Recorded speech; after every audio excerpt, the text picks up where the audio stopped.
Hello YouTube. Today we're working on a water heater. Yep, a tankless water heater. I went ahead and I removed this casing right here so you see right here, this copper pipe bursted out over the winter. We get cold winters over here and it was really hard to access. Even if I were to take the screws out, it wouldn't have mattered because it holds in an interior assembly and the whole panel. I had to remove a whole lot just to be able to remove these little screws that it has throughout the whole assembly, throughout the whole back panel. So instead of doing that, I went ahead and cut out a square with my angle grinder.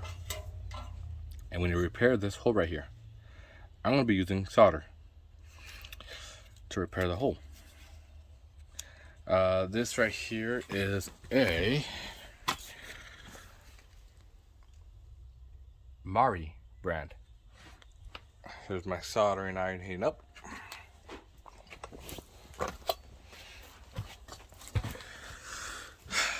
And I already repaired another hole on this unit that burst in a different location. Gotta clean out the debris in here. Might as well. While the soldering iron is heating up. He's back here. So yeah, I was waiting for the soldering iron to heat up so I can go ahead and start soldering this up. I don't know how to weld, and even if I did, I don't know if I could weld really thin copper like that. Whenever I connect copper piping, I always solder. So I figured solder works for connecting water piping, why shouldn't it work for mending copper piping? Hopefully I can get some life out of this unit still before I have to just completely throw it away. This is why I'm doing those extra stuff, so I can fix it instead of buy a new one, because it worked fine about a year and a half ago when we used it last. But then this cabin hasn't been used for a while. I came back and I found out that there's no hot water. So as soon as my soldering iron heats up, I'll begin to it. All right, it's not real hot yet and ready to go for it, but I figured to start a little bit cold, that way I can get a feel for it, and also it's a little bit more malleable when it's a little bit colder. A little bit harder to melt, but also more malleable. Our recording is going to be a little off because I'm holding it with my knees right now. So I'm going to put it next to the hole, touch the iron, start melting away.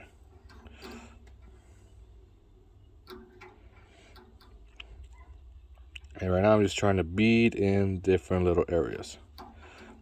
The way I use the iron is I have the solder right next to around the hole I want to repair. I went ahead and flattened this out as best I could to make the hole a little bit smaller and more easier to work with. But the way I do it is, I'll bring the thing a little bit closer. Let's say I will put the solder right on the hole. I would touch the tip with the soldering iron, let it melt, and then from the needle itself, I start spreading it and release it quickly to hold it there. You see how it hasn't melted fully yet? Probably can't say too well, but yeah, it's still on there. So I go ahead, connect it as best I can.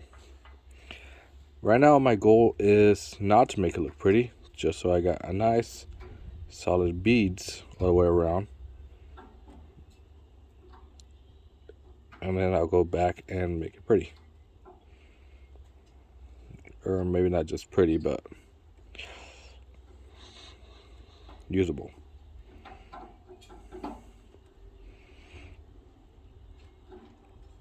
Take little breaks in between your solder beads, especially when you start getting close, so it gives them a time to cool off. So when you add a new drop in, doesn't, remove the solder that you had already placed.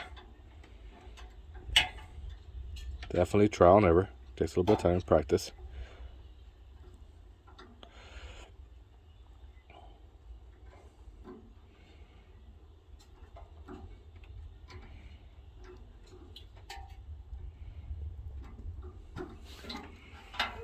And now that I have a good amount of beads on it, What I'm gonna do next, here, I'll show you my beads. Let's see if I can. There you go. See? Not pretty whatsoever. There's a little hole down here at the bottom. I don't know if you guys can tell right there between the solder and the copper piping. There's a tiny hole. So now what I'm going to do is I'm going to use my solder to kind of spread it, kind of like you're spreading butter on toast. Don't touch it too long because it does melt the solder pretty quick. You guys want to spread it around. Oh, you see, like that one right there. That started going to a direction I don't want. Right now I'm working against gravity because I have the unit upside down on the area I'm working. I kind of have it upside down. But there I connected a good amount at the bottom. There's a little bit at the top that still needs to be done. But because the bottom is good, I'll just come back with the solder, hit another couple drops up there, and I'll go ahead and connect it down there.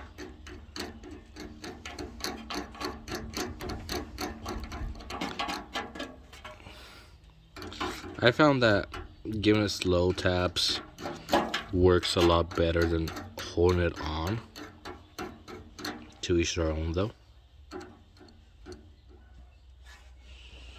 Okay, I'm gonna add a few more drops to that top corner area like I mentioned.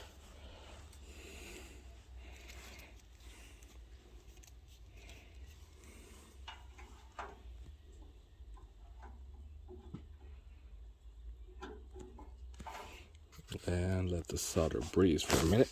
Let me adjust the phone.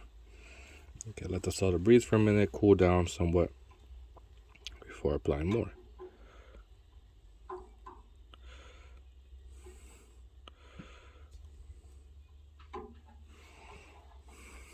Okay, now I have a little more there to work with. Also, if you put too much globs, it's a little bit hard to work with as well because it all tends to melt when you start trying to spread it around. And now here's difficult to spread because I would like to hit it from the top back here, but you can see there's no room. I could cut more into this, but I'm scared I'm gonna hit the assembly. So, you know, I'm just gonna work with what I got right now.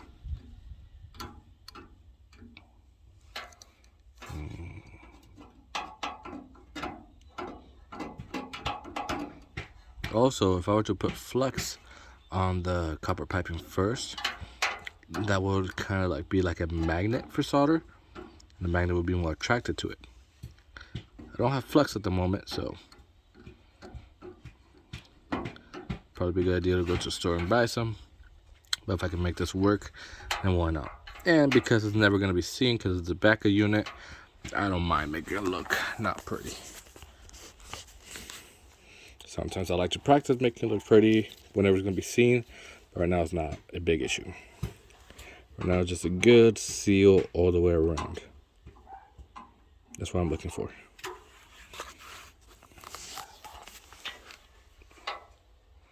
Okay, I'm inspecting it, and I feel like I got most of the hole done. Down here, there's a little bit of maybe a hole, and solder not just gets attracted to flux, but also heat. So maybe if I try heating up this little area right here with my soldering iron,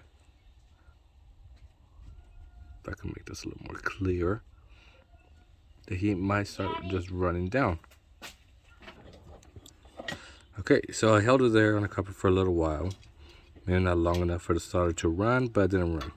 So I'm just moving the solder on down slowly, melting a little by little, and then kind of just and then dragging it down, letting it drip sort of way.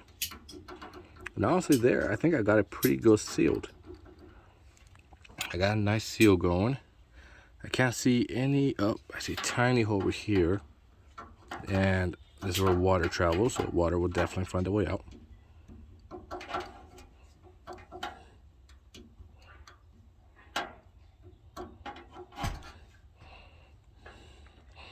Okay, so I'm gonna test this. I want to do it right pretty much the first time. because to connect the water lines and everything, I already had previously connected with PVC, as you can see there. There are my tools. But I had to snap it off so I can go ahead and from the hot water, from the cold water, and the gas is really simple. I just connected it from the propane tank because we're at the cabin. But let's see if that works now.